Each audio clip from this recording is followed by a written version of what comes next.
On February 9th, 2012, the Institute for Enterprise Ethics hosted a roundtable discussion among business executives, independent directors, their advisors, and some business faculty, talking about the challenges they face in building a culture of candor in their organizations.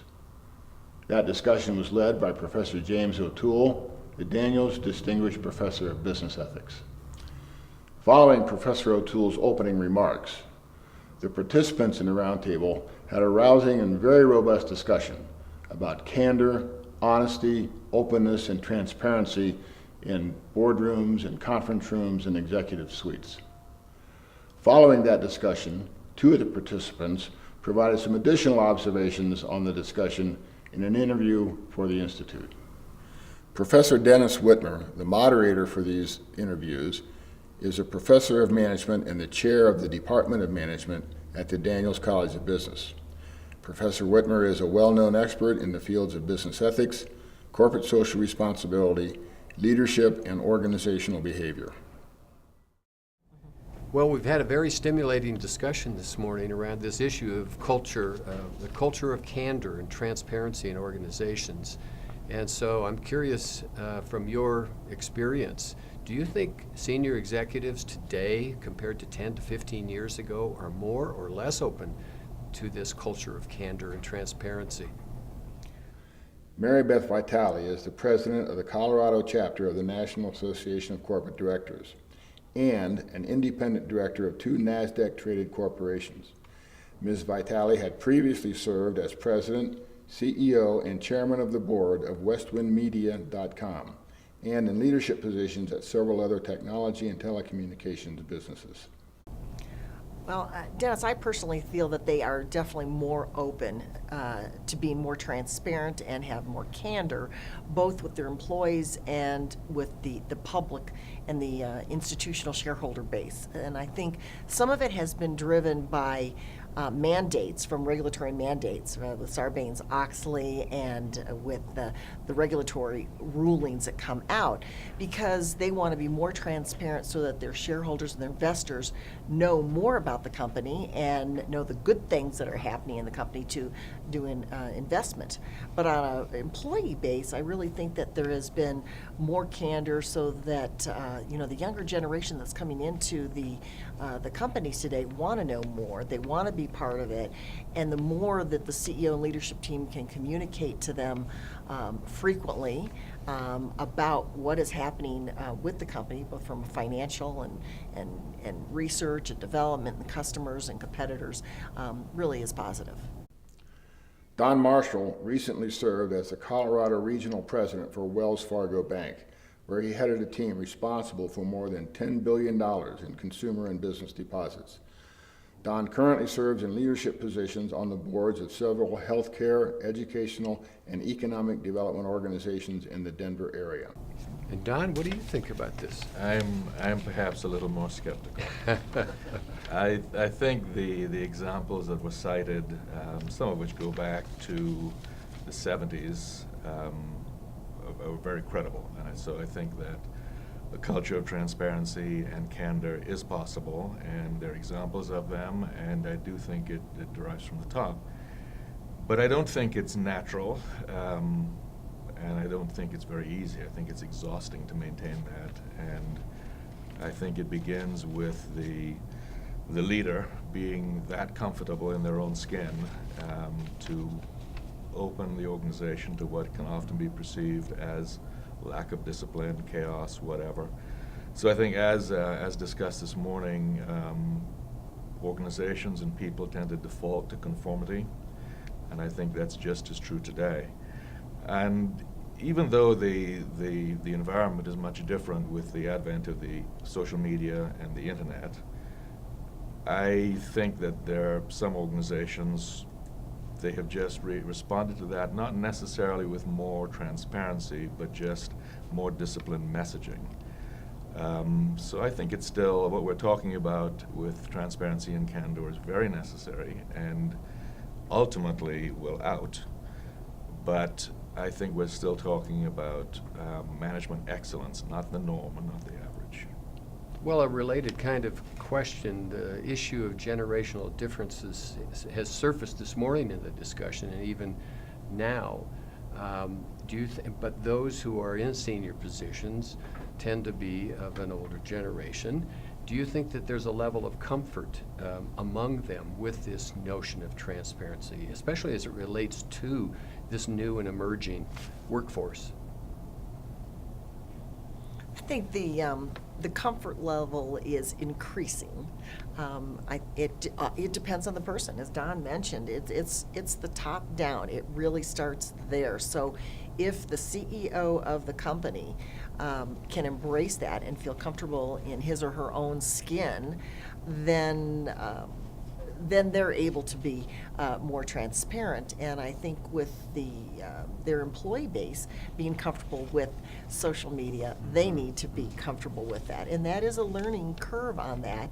The horse is already out of the barn when it comes to social media. So if a company wants to just say, "Oh, we're not going to let any Facebook happening," that's really unrealistic, because it's going to happen one way or the other, whether it's on the computers in the company, the cell phones in the company, and not. But so you need to make that as an advantageous tool for you to share the positive things that are going on in your company. And so again, it comes from the top down.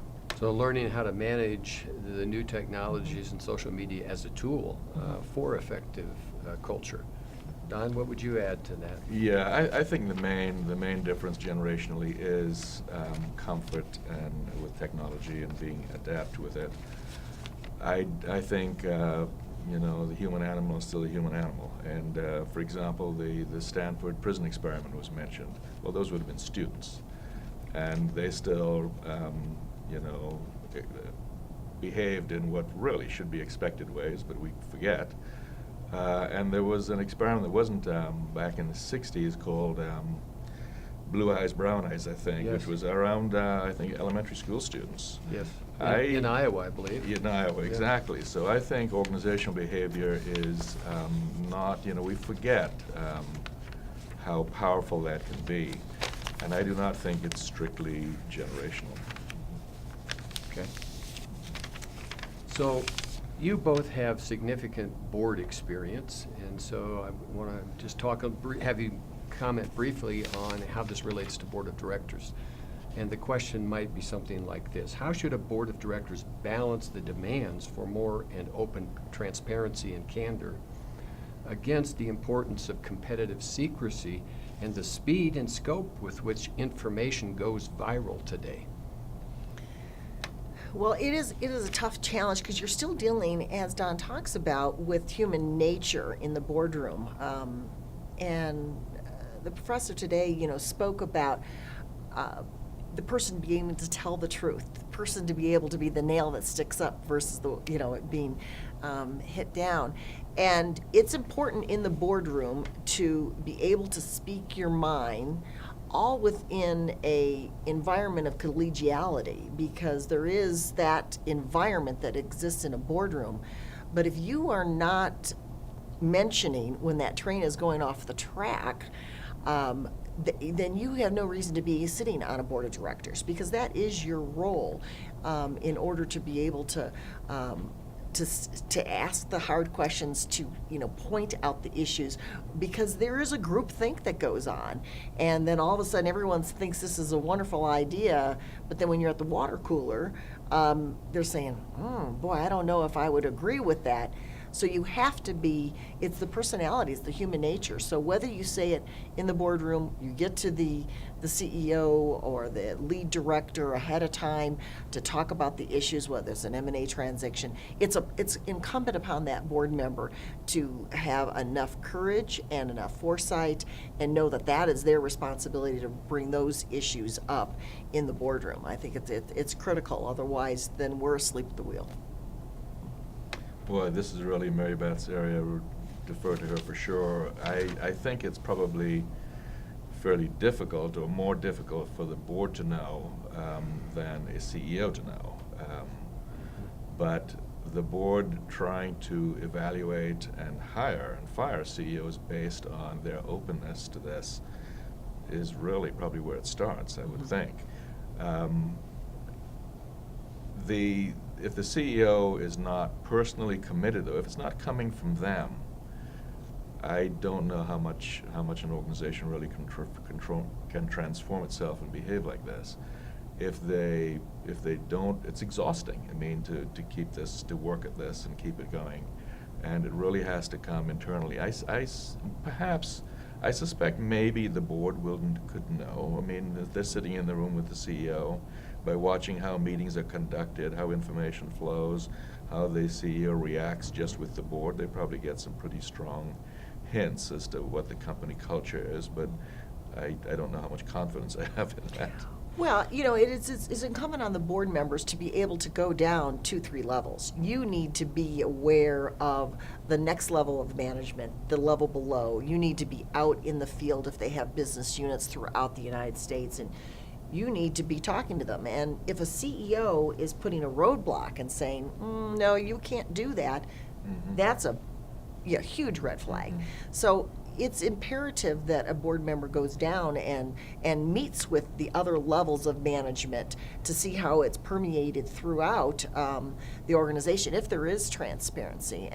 But I think at the very beginning, whenever I decide that I am going to go on a board of directors, I do my own due diligence, and I make sure, because it is the top down. So is the CEO ethical? Does he have high or her have high integrity? What about their law firm? Have you asked them the questions? Their outside external auditors, have you talked to them and done your due diligence on that? If I have some red flags and I have some uneasiness, then that's not the place for me to be, because I know then that is not an open environment. It's not transparent. You're not able to say, you know, the elephant's in the room. Did you not see that? You know, let's go a different direction. So it starts before you even go on the board, and that kind of gives you an indication of the board members too. Are they ethical and have high integrity? So, I think again, like as in all aspects of human behavior, you have some sort of a bell curve distribution. What we're talking about is the excellent end of all that. Most companies, the cultures are going to be more average, to say, and some are openly abusive and hostile.